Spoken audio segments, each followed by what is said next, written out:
नमस्कार दोस्तों।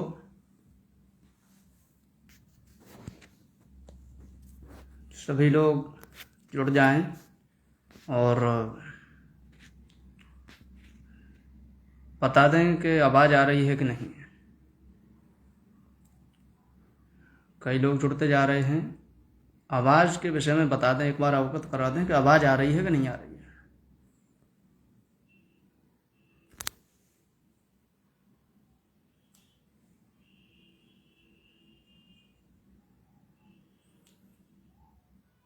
सभी मित्रों को नमस्कार। एक बार कोई भी साथी कमेंट करके बता दे कि आवाज़ प्रॉपर आ रही है नहीं आ रही है।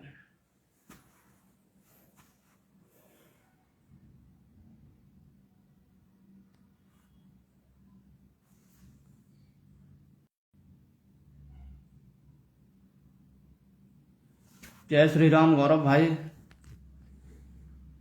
कैसे हो आप?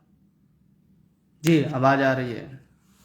गौरव भाई ने अभी अवगत कराया, आवाज़ प्रॉपरली आ रही है।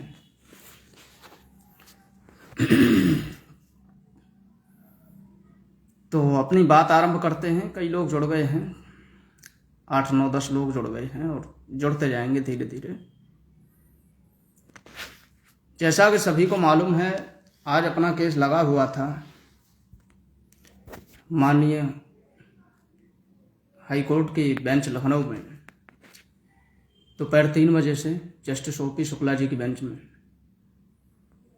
3:30 बजे अपना केस टेकअप होता है और इसकी शुरुआत सबसे पहले अपनी टीम की तरफ से जो भास्कर भाई ने हायर किया था, बुलबुल गोदयाल मैडम जी करती हैं।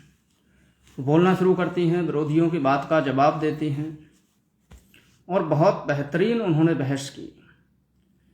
देखिए, ये होता है बहस, कोई वकील कितना भी सीनियर हो जूनियर हो, अपनी तरफ से जब तक उनकी पूरी तैयारी नहीं कराई जाएगी, जब तक उनको ढंग से ब्रीफ नहीं किया जाएगा, तब तक कोई भी वकील क्यों नहीं हो, मुद्दे को समझा पाने में असमर्थ होता है। राजेंद्र जी राम राम भाई साहब। धनंजय यादव नमस्कार भाई। तो बुलबुल गोदयाल मैडम ने अपना मामला शुरू किया, बोलना शुरू किया और विरोधियों के सारे प्रश्नों के उन्होंने जवाब दिए। जो उन्होंने उस दिन छोड़ दी थी बहस, उसका उन्होंने जवाब देना शुरू किया। अब पूरी सुनवाई होने के बाद आप लोगों ने जैसा देखा होगा कि कई टीमों के लोग लाइव आए हैं, विभिन्न प्रकार के लूटमार टोली, मैंने उनको एक नाम दिया है, लूटमार टोली के लोग हैं।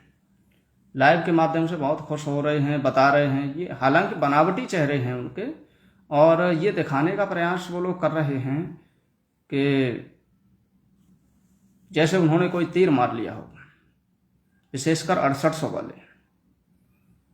साथियों, भास्कर भाई की निरंतर पोस्ट आती रही, 4-5 पोस्ट उनकी आई हैं और मैं आपको बता दूं कि भास्कर भाई ने जिस तरह से आज पोस्ट डाली है, उनको देख करके काफ़ी आशान्वित हुआ जा सकता है अपने बारे में। भास्कर भाई का कहना है, शुरुआत से ही कहना रहा है उनका बहुत समय से, कि इसमें या तो 1356 अलाउ होगी और उसके अलाउ होने में हमें क्या मिलेगा वो सभी लोग जानते हैं, या फिर ये लिस्ट ही रद्द होगी। आज 6800 की तरफ से भी एलपी मिश्रा जी ने भी थोड़ी सी बहस की। जनरल वालों के कोई एक नए वकील आए थे, उन्होंने भी थोड़ी सी बहस की, लेकिन जनरल वाले कुछ खास नहीं कर पाए। अभी एक ऑडियो मेरे को प्राप्त हुआ, किसी साथी ने भेजा है। जनरल में उनकी टीम की तरफ से कोई एक वकील हैं, जनरल की तरफ से एडवोकेट विनय पांडे जी। हालांकि मैं उनकी पुष्टि नहीं करता कि ये ऑडियो उन्हीं की है, लेकिन जैसा बताया जा रहा है, उन्होंने बताया कि राघवेंद्र प्रताप वाला जो ऑर्डर है उस पर वो EWS लाएंगे। ये बड़ी हास्यास्पद बात है कि इस भर्ती में जबकि लगभग पूर्ण होने को है, सरकार की नज़रों में तो ये पूरी हो ही चुकी है, वो इस पर अब इस समय आकर के किस तरह से जो है EWS वाला ऑर्डर अप्लाई करवा सकते हैं। ये एक आत्मघाती फैसला होगा उनका। तो विनय पांडे जी ने खुद बताया है कि आज की जो बहस हुई है, उस आज की बहस में ओबीसी वाले, अर्थात अपनी जो टीम है वो भारी पड़ी है जनरल पर। जनरल की तरफ से आज कुछ भी खास नहीं हो पाया, क्योंकि उनके कोई नए वकील थे और वैसे भी उनके पास बोलने के लिए कुछ खास है नहीं, क्या ही बोलेंगे। तो भविष्य में आप देखेंगे हमारे एक जनरल के साथी भी इसमें जुड़े हुए हैं, अच्छी बात है, वो भी सुन रहे होंगे। हालांकि उनसे अभी कुछ देर पहले ही वार्ता हो रही थी, बता रहे थे अब ऐसे ही है, जिसका जिस तरफ से फ़ायदा होता दिखता है वो उसी तरफ से वैसे ही वादे करता है, तो कोई बात नहीं। तो मैं निवेदन कर रहा था कि जनरल की तरफ से भी आज थोड़ी सी बहस देखने को मिली है। हालांकि उनकी बहस अभी बाकी है, कल हो सकता है उनकी तरफ से कोई वकील, जैसा कि वो दावा करते हैं कि एसडीएस परिहार साहब हैं या जो भी है, वो अपना कुछ पक्ष रखेंगे, लेकिन हकीकत यही है कि होना कुछ भी नहीं है। अपनी टीम बहुत मजबूत है, अपनी टीम की दावेदारी बहुत मजबूत है। भास्कर भाई पर भरोसा करो सभी लोग। और जैसा कि उन्होंने शुरुआत से ही बताया है कि इस भर्ती में बिना 13-156 को शामिल किए, या फिर मैं सीधा सीधा बोल देता हूँ कि इसमें जो होगा या तो लिस्ट ही रद्द होगी या फिर पिटिशनर रिलीफ के रूप में कुछ प्राप्त होगा।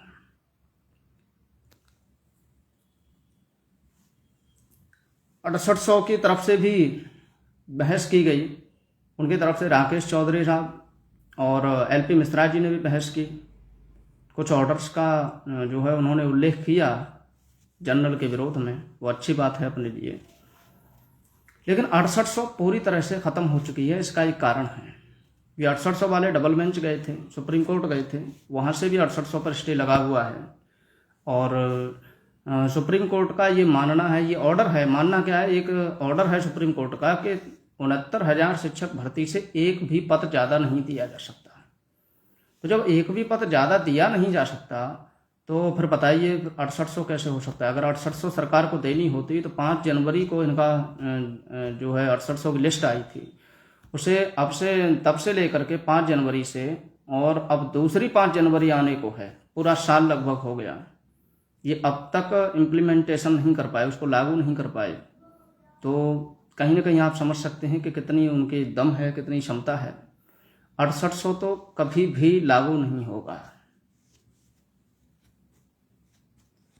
जनरल की तरफ से भी कुछ विशेष है नहीं करने के लिए, बस कल की एक अंतिम सुनवाई है। ईश्वर ने अगर चाहा तो कल ऑर्डर अपना रिजर्व हो जाएगा। और बहुत कुछ क्या कहना, 6800 वाले अभी दावे कर रहे थे, हालांकि आज शाम को भी कुछ लोग लाइव आएंगे और लाइव आके तरह तरह की बातें बकेंगे, भौंकेंगे। वो वही लूट मार करने के लिए विभिन्न तरह के प्रयास और कयास उनके चलते रहते हैं, वो सब करेंगे। और कल फिर देखना, जब ये हमारा ऑर्डर रिजर्व हो जाएगा तो कल फिर लाइव आएंगे, और जब तक ऑर्डर रिलीज नहीं हो जाएगा तब तक वो लोग प्रतिदिन लाइव आकर के यही घोषणा करते रहेंगे, यही दावे करते रहेंगे, यही बातें करते रहेंगे कि वो लोग जीत रहे हैं। हालांकि ऐसा कुछ होना नहीं है। नीरज भाई जय श्री राम, कैसे हैं आप? तो 6800 तो बिल्कुल ख़त्म समझिए। हालांकि लोग बहुत बड़ी बड़ी बात करते हैं, लेकिन कुछ नहीं होना है। हमारी नज़र है उन पर, देखते रहते हैं उनकी बातों को भी, और अपनी टीम की तरफ से भी जो है विश्लेषण किया जाता रहता है, हम लोग बात करते रहते हैं। तो 6800 उसके कई कारण हैं कि डीबी का ऑर्डर भी है, सुप्रीम कोर्ट ये कह रहा है कि 69,000 से ज़्यादा एक भी पद नहीं दिया जा सकता, तो कैसे दिया जा सकता है, आप खुद सोचें। रही बात जनरल की, तो जनरल वाले तो इसमें बिना बात के पीछे पड़े हुए हैं। तो जनरल का भी कुछ खास इसमें होना नहीं है। बाकी रही अपनी बात, हम जीतेंगे, ज़रूर जीतेंगे, इसमें किसी भी तरह की कोई शंका नहीं है और किसी भी तरह का कोई शक भी नहीं किया जा सकता। कौशलेंद्र सिंह बोल रहे हैं बताओ क्या होगा। भैया मैं वही बता रहा हूँ, निरंतर क्या होगा, क्या पूर्वानुमान है और एक विश्वास भी है। जो होगा मैं बता तो रहा हूँ निरंतर के क्या होगा, हम जीतेंगे और क्या होगा। और जीत किस रूप में मिलेगी ये सभी लोग जानते हैं, भास्कर भाई इसका कई बार उल्लेख कर चुके हैं। फिर मैं एक बार बता रहा हूँ कि विजय निश्चित रूप से हमारी होगी, और कल ईश्वर ने चाहा तो लगभग 100% ऑर्डर कल रिजर्व हो ही जाएगा। और एक बात और, अपना ऑर्डर बहुत जल्दी रिलीज होगा। वैसे तो कोर्ट का समय होता है लगभग, 1 मिनट रुको, 3 महीने का समय होता है, लेकिन इसमें इतना समय नहीं लगेगा। सभी लोगों को पता है कि उत्तर कुंजी वाला भी मामला जो है छात्रों के पक्ष में ही गया है, उसमें भी जीत याची लाभ के रूप में ही हुई है। और आज तक आप जितने भी केस उठा करके देखेंगे जिसमें सरकार के खिलाफ जब जब अभ्यर्थियों ने, छात्रों ने लड़ाई लड़ी है, संघर्ष किया है, तो उसमें 99% जो जीत होती है वो छात्रों की ही होती है। क्योंकि सरकारें तो गलत करने पर रहती ही हैं, लेकिन जो न्याय की लड़ाई है उस न्याय में हमेशा सच्चाई की विजय होती है, और उसमें जीत हमेशा छात्रों की होती है। ऐसा अक्सर देखा गया है।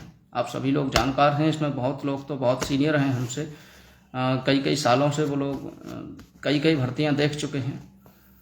तो निश्चित रूप से विजय हमारी होगी। किसी को घबराने की आवश्यकता नहीं है, चिंता करने की कोई ज़रूरत नहीं है, और स्वस्थ रहिए, मस्त रहिए। जितने भी संघर्षशील साथी हैं, यह एक जो शब्द है संघर्षशील साथी, ये अपने आप में एक बड़ा ही व्यापक शब्द है और बड़ा सूक्ष्म भी है। तो क्या होगा, कैसे होगा, वो बता दिया गया है आप लोगों को। निश्चित रूप से जीत हमारी होगी, किसी भी तरह का कोई भी इसमें इफ बट नहीं है। जगबीर भाई, राजेश कुमार कह रहे हैं कि जगबीर भाई हमारी तुम्हारी टीम हाई कोर्ट से पूरी तरह से जीत गई है। जी राजेश चौधरी साहब हमारे बहुत ही अच्छे मित्र हैं, और इस भर्ती के ये समझिए कि रीढ़ की हड्डी हैं, मील का पत्थर हैं एक तरह से। शुरुआत से लेकर के आज तक विगत 2 वर्षों में आपने टीम के लिए, इस केस के लिए, हम जैसे युवाओं के लिए, पीड़ित छात्रों के लिए जो त्याग किया है, जो संघर्ष किया है, वह अविस्मरणीय है, काबिल तारीफ है। बहुत बहुत आपका आभार। ईश्वर ने चाहा तो आपका ये संघर्ष जरूर कामयाब होगा।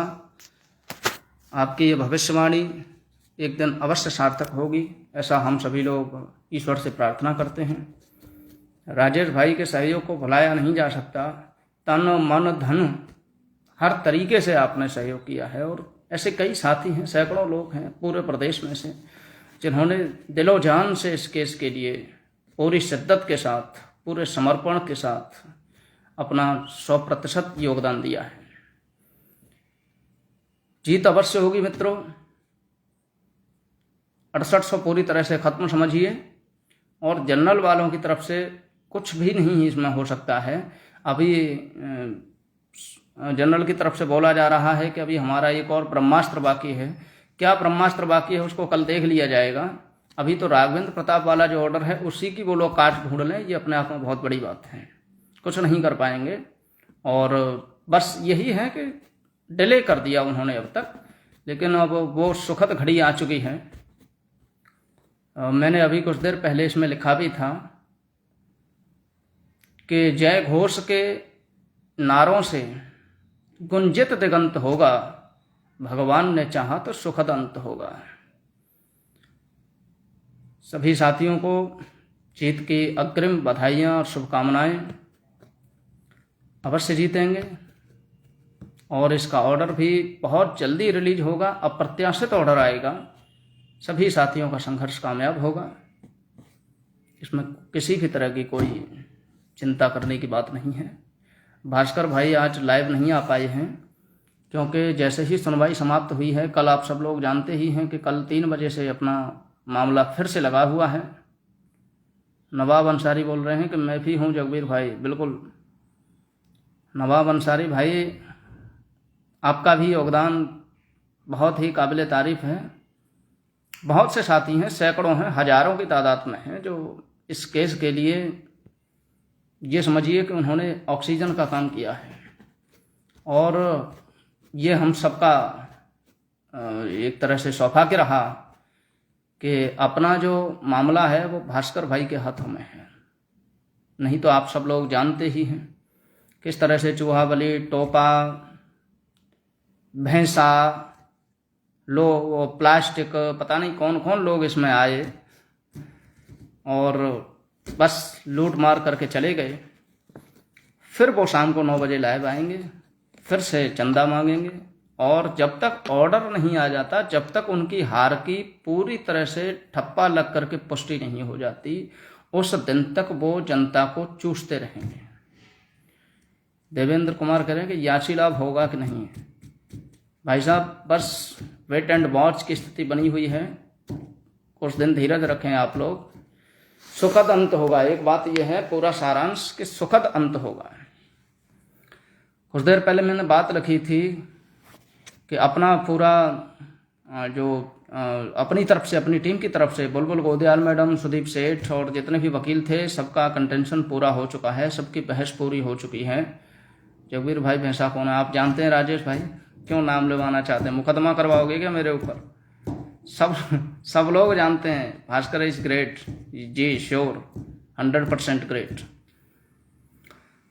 मैं क्या कह रहा था अब इस चक्कर में, आपके कमेंट पढ़ने के चक्कर में भूल गया। जज साहब किस तरह का आदेश कर सकते हैं? डॉक्टर नवीन गुप्ता जी, आप जीत रहे हैं भाई साहब, इस तरह का आदेश कर सकते हैं। हम पूर्वानुमान लगा सकते हैं, अनुभव है, विश्लेषण कर रहे हैं और लग भी रहा है।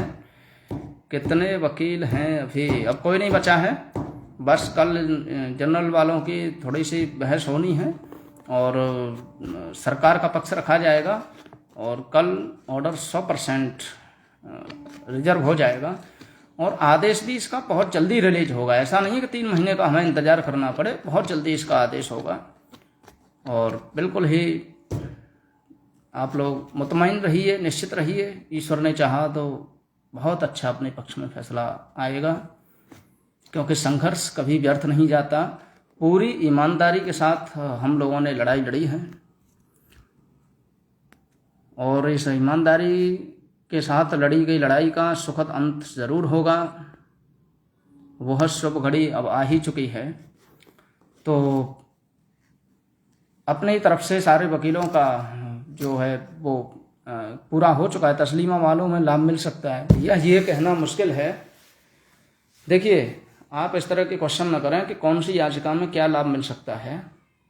मैंने एक शब्द बोल दिया है कि संघर्षशील जितने भी साथी हैं, मैं ये भविष्यवाणी नहीं करूंगा कि कौन सी याचिका पे क्या मिलेगा, लेकिन सच्चाई की जीत होगी, इतना आप लोग धैर्य रखिए। बस इससे ज़्यादा कुछ कहना संभव नहीं है। मामला अदालत में है और अदालत के फैसलों पर पूर्वानुमान करना या दावे ठोकना ये सही नहीं होता है। लेकिन मैं इतनी बात कह दे रहा हूँ कि सच्चाई की जीत होगी, धर्म की जीत होगी। आप लोग अगर सच की तरफ हैं तो अवश्य जीतेंगे, न्याय की तरफ हैं तो अवश्य जीतेंगे, क्योंकि तथ्यों पर लड़ाई लड़ी जाती है और तथ्य जो है अपनी तरफ हैं।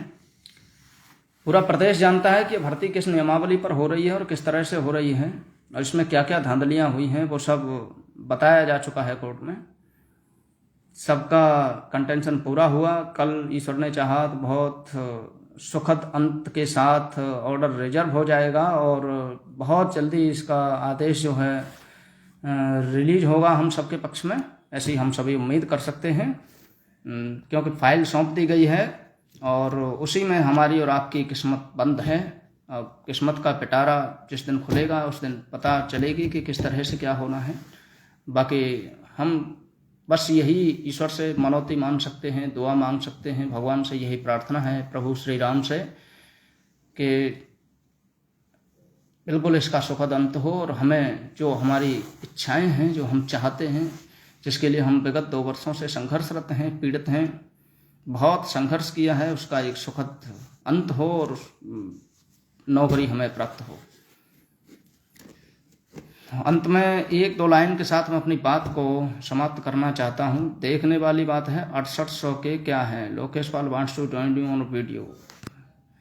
जी, देखने वाली बात है कि 6800 की क्या है। 6800 खारिज हो चुकी है भाई साहब, बिल्कुल, मतलब देखना आने वाले समय में समाप्त है, कुछ नहीं होगा इस पर।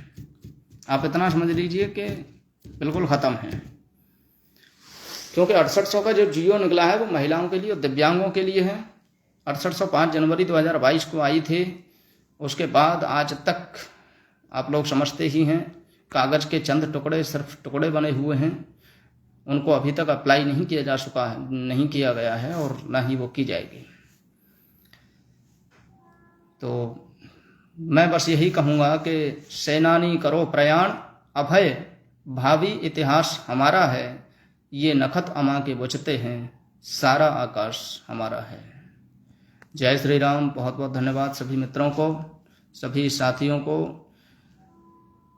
सभी लोग ये प्रार्थना करें कि हम जीतें और जो चाहते हैं वही हमें प्राप्त हो। बाकी किसी के बहकावे में न आएं और लुटने से बचें। धीरज रखें। जो भास्कर के साथ है वो सुरक्षित है। बहुत बहुत धन्यवाद। जय श्री राम।